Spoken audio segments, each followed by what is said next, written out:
ಕರ್ನಾಟಕದ unsolved murder mystery 2009ರಲ್ಲಿ Hassan bus stand ಅಲ್ಲಿ ಒಂದು ಹೆಣ ಸಿಗುತ್ತೆ. ಅನ್ಯೂಜುವಲ್ ಥಿಂಗ್ ಏನಂದ್ರೆ ಆ ಹೆಣ ಬಂದು ಬಾತ್ರೂಮ್ ನಲ್ಲಿ ಸಿಕ್ಕಿರುತ್ತೆ ಹಾಗೂ ಅದು ಒಂದು ಮದುವೆ ಹೆಣ್ಣಿಂದಾಗಿರುತ್ತೆ. ಪೊಲೀಸರು ಟ್ರೈ ಮಾಡ್ತಾರೆ ಅದು ಯಾರು ಅಂತ ಕಂಡಿಡ್ಕೊಳಕ್ಕೆ. ಅದಾಗ್ದೇನೆ ಕೊನೆಗೆ ಪೊಲೀಸರು ಅದನ್ನ ಅನ್ಐಡೆಂಟಿಫೈಡ್ ಬಾಡಿ ಅಂತ ಡಿಕ್ಲೇರ್ ಮಾಡ್ತಾರೆ. ಅದೇ ಟೈಮಲ್ಲಿ ದಕ್ಷಿಣ ಕನ್ನಡ ಜಿಲ್ಲೆ ಬಂಟ್ವಾಳದಲ್ಲಿ ಒಂದು ಮಿಸ್ಸಿಂಗ್ ಕೇಸ್ ರಿಜಿಸ್ಟ್ರೇಷನ್ ಆಗಿರುತ್ತೆ. ಆ ಮಿಸ್ಸಿಂಗ್ ಕೇಸ್ ಅನಿತಾ ಅನ್ನೋ 22 ವರ್ಷದ ಹುಡುಗಿದಾಗಿರುತ್ತೆ. ಆ ಮಿಸ್ಸಿಂಗ್ ಕೇಸ್ ನ ತನಿಖೆ ಮಾಡ್ತಿದ್ದ ಬಂಟ್ವಾಳದ ಪೊಲೀಸರಿಗೆ ಹಾಸನ ಪೊಲೀಸರಿಂದ ಒಂದು ಕರೆ ಹೋಗುತ್ತೆ. ಹಾಸನ ಬಸ್ ಸ್ಟ್ಯಾಂಡ್ ಅಲ್ಲಿ ಒಂದು ಅನ್ಐಡೆಂಟಿಫೈಡ್ ಡೆಡ್ ಬಾಡಿ ಸಿಕ್ಕಿತ್ತು ಅಂತ. ಪೊಲೀಸರು ಅದನ್ನ ಪರಿಶೀಲನೆ ಮಾಡಿ ನೋಡಿದಾಗ ಗೊತ್ತಾಗುತ್ತೆ ಹಾಸನದಲ್ಲಿ ಸಿಕ್ಕ ಹೆಣ ಒಂದು ಅನಿತಾ ಅವಳದ್ದು ಅಂತ. ಆಗ ಪೊಲೀಸರಿಗೆ ಒಂದು ಡೌಟ್ ಬರುತ್ತೆ, ಅನಿತಾ ಸಾಯ್ಲೇಬೇಕು ಅಂತ ಇದ್ರೆ ಅವಳು ಮನೇಲೆ ಸಾಯ್ಬೋದಿತ್ತು ಅಥವಾ ಬಂಟ್ವಾಳದಲ್ಲಾದ್ರೂ ಸಾಯ್ಬೋದಿತ್ತು. ಅದ್ ಯಾಕೆ ಅವಳು 120 ಕಿಲೋಮೀಟರ್ ದೂರದಲ್ಲಿರೋ ಹಾಸನಕ್ಕೆ ಹೋಗಿ ಸತ್ಲು ಅಂತ. ಆವಾಗ ಪೊಲೀಸರು ಅನಿತಾಳ ಕಾಲಿಸ್ಟನ್ನ ಚೆಕ್ ಮಾಡ್ತಾರೆ. ಅವರಿಗೆ ಗೊತ್ತಾಗುತ್ತೆ ಕಾವೇರಿ ಅನ್ನೋ ಹೆಸರಿನಿಂದ ಅನಿತಾಳಿಗೆ ಬಹಳ ಕರೆಗಳು ಬಂದಿರ್ತವೆ. ಸೊ ಹಾಗಾಗಿ ಇವರು ಕಾವೇರಿ ಯಾರು ಅಂತ ತನಿಖೆ ಮಾಡಕ್ ಶುರು ಮಾಡ್ತಾರೆ. ಕಾವೇರಿ ಅಡ್ರೆಸ್ ನ ತಿಳ್ಕೊಂಡ ಪೊಲೀಸರು ಕಾವೇರಿ ಮನೆಗೆ ಹೋಗಿ ನೋಡಿದ್ರೆ ಅಲ್ಲಿ ಅವ್ರಿಗೊಂದು ಆಶ್ಚರ್ಯ ಕಾದಿರುತ್ತೆ. ಕಾವೇರಿ ಮಿಸ್ ಆಗಿ ಆಗ್ಲೇ 1 ವರ್ಷಗಳಾಗಿದೆ. ಈಗ ಪೊಲೀಸರು ಕಾವೇರಿ ಮಿಸ್ಸಿಂಗ್ ಕೇಸ್ ನ ವಿಚಾರಣೆ ಮಾಡಕ್ ಶುರು ಮಾಡ್ತಾರೆ. ಕಾವೇರಿ ಕಾಲಿಸ್ಟ್ ನ ಚೆಕ್ ಮಾಡಿದಾಗ ಪೊಲೀಸರಿಗೆ ಪುತ್ತೂರಿನ ವಿನುತಾ ಹಾಗೂ ಕಾಸರಗೋಡಿನ ಪುಷ್ಪ ಅವರಿಂದ ಹೆಚ್ಚು ಕರೆಗಳು ಬಂದಿರುತ್ತೆ. ಮತ್ತೆ ಪೊಲೀಸರು ಅವ್ರ ಅಡ್ರೆಸ್ ನ ತಿಳ್ಕೊಂಡು ಅವ್ರ ಮನೆಗೆ ಹೋದಾಗ ಅವ್ರುಗಳು ಮಿಸ್ ಆಗಿರ್ತಾರೆ. ಇದೇ ಪ್ಯಾಟರ್ನ್ ಅಲ್ಲಿ 20 ಜನ ಮಿಸ್ ಆಗಿರ್ತಾರೆ. ಎಲ್ಲ 20 ಜನರ ಫ್ಯಾಮಿಲಿ ಎಲ್ಲಾನು ಇನ್ವೆಸ್ಟಿಗೇಟ್ ಮಾಡಿದ್ಮೇಲೆ ಪೊಲೀಸರಿಗೆ ಒಂದು ಕ್ಲೂ ಸಿಗುತ್ತೆ. ಆ 20 ಜನ ಮಿಸ್ ಆಗಿರೋದು ಡಿಫ್ರೆಂಟ್ ಸಿಮ್ಗಳಾದ್ರೂ 20 ಸಿಮ್ಗಳನ್ನು ಆಪರೇಟ್ ಮಾಡಿದ ಮೊಬೈಲ್ ಒಂದೇ ಆಗಿರುತ್ತೆ. ಆ ಮೊಬೈಲ್ ಓನರ್ ಯಾರು ಅಂತ ಪತ್ತೆ ಹಚ್ಚಿದ ಪೊಲೀಸರಿಗೆ ಅಲ್ಲೂ ಒಂದು ಶಾಕ್ ಆದಿತ್ತು.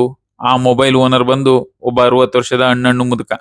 ಪೊಲೀಸರು ಆ ಮುದುಕನ್ನ ವಿಚಾರಣೆ ಮಾಡಿದಾಗ ಗೊತ್ತಾಗತ್ತೆ ಆ ಮೊಬೈಲ್ ನ ಯೂಸ್ ಮಾಡ್ತಿರೋದು ಬಂದು ಆ ಮುದುಕನ ಅಳಿಯ ಮೋಹನ್ ಕುಮಾರ್ ಎಂಬ ಒಬ್ಬ ಶಾಲಾ ಶಿಕ್ಷಕ. ಪೊಲೀಸರಿಗೆ ಅವಾಗ ಕನ್ಫರ್ಮ್ ಆಗುತ್ತೆ ಈ ಎಲ್ಲಾ ಮಿಸ್ಸಿಂಗ್ ಕೇಸ್ಗಳ ಹಿಂದೆ ಇರೋದು ಆ ಶಾಲಾ ಶಿಕ್ಷಕ ಮೋಹನ್ ಕುಮಾರ್ ಅಂತ. ಪೊಲೀಸರು ಇವನ್ನ ರೆಡ್ ಹ್ಯಾಂಡ್ ಆಗಿ ಹಿಡಿಲೇಬೇಕು ಅಂತ ಅವನ್ನ IMEI ನಂಬರ್ ಮೂಲಕ ಅವನ್ನ ಟ್ರ್ಯಾಪ್ ಮಾಡಿ ಅವ್ನ ಯಾರನ್ನ ಟ್ರ್ಯಾಪ್ ಮಾಡ್ತಾನೆ ಅಂತ ತಿಳ್ಕೊಳ್ತಾರೆ. ಆಗ ಆತ 45 ವರ್ಷದ ಒಬ್ಳು ಸುಮಿತ್ರಾ ಅನ್ನೋ ಹೆಂಗಸ್ನ ಟ್ರ್ಯಾಪ್ ಮಾಡ್ತಿರ್ತಾನೆ. ಆ ಸುಮಿತ್ರಾಳ ಸಹಾಯದಿಂದ ಪೊಲೀಸರು ಅವನ್ನ ರೆಡ್ ಹ್ಯಾಂಡ್ ಆಗಿ ಹಿಡಿತಾರೆ. ಅವನ್ನ ವಿಚಾರಣೆಗೆ ಒಳಪಡಿಸಿದಾಗ ಪೊಲೀಸರಿಗೆ ಗೊತ್ತಾಗೋದೇನಂದ್ರೆ ಆ 20 ಮಿಸ್ಸಿಂಗ್ ಕೇಸ್ಗಳೆಲ್ಲ ಕೊಲೆ ಕೇಸ್ಗಳು. ಆ 20 ಜನರನ್ನು ಆತ ಸಾಯಿಸಿರ್ತಾನೆ. ಆತ 20 ಜನರನ್ನ ಸಾಯಿಸೋವರೆಗೆ ಆತ ಕೊಲೆಗಾರ ಅಂತ ಹೊರಗಡೆ ಹೆಂಗ್ ಗೊತ್ತಾಗಿಲ್ಲ ಅಂತ ನಿಮ್ಗೆ ಒಂದು ಕುತೂಹಲ ಮೂಡಿರ್ಬೋದು. ಆತ 20 ಕೊಲೆಗಳನ್ನ ಮಾಡಿದ್ರು ಹೀಗೆ ಸಿಗಾಕೊಳ್ಳ ಅಂದ್ರೆ ಆತ ಕೊಲೆ ಮಾಡಿದ ಪ್ಯಾಟರ್ನ್ ಆಗಿತ್ತು. ಆತ ಪ್ರತಿಯೊಂದು ಹೆಂಗಸರನ್ನು ಹೇಗೆ ಸಾಯಿಸಿರ್ತಾನೆ ಅಂದ್ರೆ ಅವ್ರ ಊರಿನಿಂದ 200ಕ್ಕಿಂತ ಹೆಚ್ಚು ಕಿಲೋಮೀಟರ್ ದೂರಗಳಿರೋ ಊರುಗಳಲ್ಲೇ ಸಾಯಿಸಿರ್ತಾನೆ. ನಿಮ್ಗೆಲ್ಲ ಇನ್ನೂ ಒಂದು ಡೌಟ್ ಬಂದಿರ್ಬೋದು ಅವ್ನ್ ಯಾಕೆ ಈ ತರ ಮಾಡ್ದ ಅಂತ. ಆತ ಹೇಳಿರೋ ಪ್ರಕಾರ ಆತನಿಗೆ 3 ಜನ ಹೆಂಡ್ತಿರು. ಆ 3 ಜನದಲ್ಲಿ ಮೊದಲನೇಳು ಸತ್ತೋಗಿರ್ತಾಳೆ, 2ನೇಳು ಗೊತ್ತಾಗದೆ 3ನೇ ಮದುವೆ ಆಗಿರ್ತಾನೆ, 3ನೇಳು ಗೊತ್ತಾಗದೆ 2ನೇಳನ ಮದುವೆ ಆಗಿರ್ತಾನೆ. ಸೊ ಇವ್ರನ್ನೆಲ್ಲ ಸಾಕ್ಬೇಕು. ಅದು ಅಲ್ಲದೆ ಅವನಿಗೆ ಹೆಣ್ಮಕ್ಳ ಮೇಲೆ ಕಾಮದಾಸೆ ಜಾಸ್ತಿ ಇರುತ್ತೆ. ಸೊ ಹೀಗಾಗಿ ಅವನು ಯಾರಿಗೆ ಮದುವೆ ಆಗ್ಬೇಕು ಅಥವಾ ವಯಸ್ಸಾಗಿ ಮದುವೆ ಆಗಿರಲ್ಲ ಡಿವೋರ್ಸ್ ಆಗಿರೋ ಹೆಣ್ಮಕ್ಳನ್ನ ಅವ್ನು ಟಾರ್ಗೆಟ್ ಆಗಿ ಮಾಡ್ಕೊಂತಾನೆ. ಅವ್ರಗಳ ನಂಬರ್ನ ಹೇಗಾದ್ರೂ ತಗೊಂಡು ಅವ್ರಗಳಿಗೆ ಮೆಸೇಜ್ ಮಾಡೋದು, ಅವ್ರಗಳನ್ನ ನಂಬ್ಸೋದು ನಾನ್ ನಿಮ್ನ ಮದುವೆ ಐತ್ನಿ ಅಂತ. ಆಮೇಲೆ ಅವ್ರನ್ನೆಲ್ಲ ಅಲ್ಲಿಂದ ನಾವ್ಯಾಕೆ ನಿಮ್ಮ ಮನೆಯವರಿಗೆ ಡಿಸ್ಟರ್ಬ್ ಮಾಡೋದು, ಇಲ್ಲಿಂದ ದೂರ ಹೋಗಿ ಮದುವೆ ಆಗೋಣ ಅಂತ ಕರ್ಕೊಂಡು ಹೋಗ್ಬಿಡ್ತಾನೆ. ಕರ್ಕೊಂಡೋಗಾದ್ಮೇಲೆ ಅವ್ರ ಜೊತೆ ರಾತ್ರಿನ ಸ್ಪೆಂಡ್ ಮಾಡಿ ಬೆಳಿಗ್ಗೆ ಅವ್ರನ್ನ ಬಸ್ ಸ್ಟ್ಯಾಂಡ್ ನಿಂದ ಹೋಗೋಣ ಅಂತ ಕರ್ಕೊಂಡೋಗಿ ಅಲ್ಲಿ ರಾತ್ರಿ ನಾವು ಮಾಡಿದ್ರಿಂದ ನೀನು ಗರ್ಭಿಣಿ ಆಗ್ಬೋದು ಅಂತ ಹೇಳಿ ಅವ್ರಿಗೊಂದು ಪಿಲ್ಸ್ ಕೊಡ್ತಾನ. ಆ ಪಿಲ್ ಬಂದು ಒಂದು ಸಯನೈಡ್ ಮಾತ್ರೆ ಆಗಿರುತ್ತೆ. ಆ ಸಯನೈಡ್ ಮಾತ್ರೆನ ನುಂಗಿದವರು ಬಾತ್ರೂಮ್ಗೆ ಹೋದಾಗ ಬಾತ್ರೂಮ್ ನಲ್ಲೇ ಸಾಯ್ತಾರೆ. ಇದೇ ಪ್ಯಾಟರ್ನ್ ಅಲ್ಲಿ ಶಿಕ್ಷಕ ಮೋಹನ್ ಕುಮಾರ್ ಅಲಿಯಾಸ್ ಸಯನೈಡ್ ಮೋಹನ್ 20 ಜನರನ್ನ ಕೊಲೆ ಮಾಡಿರ್ತಾನೆ.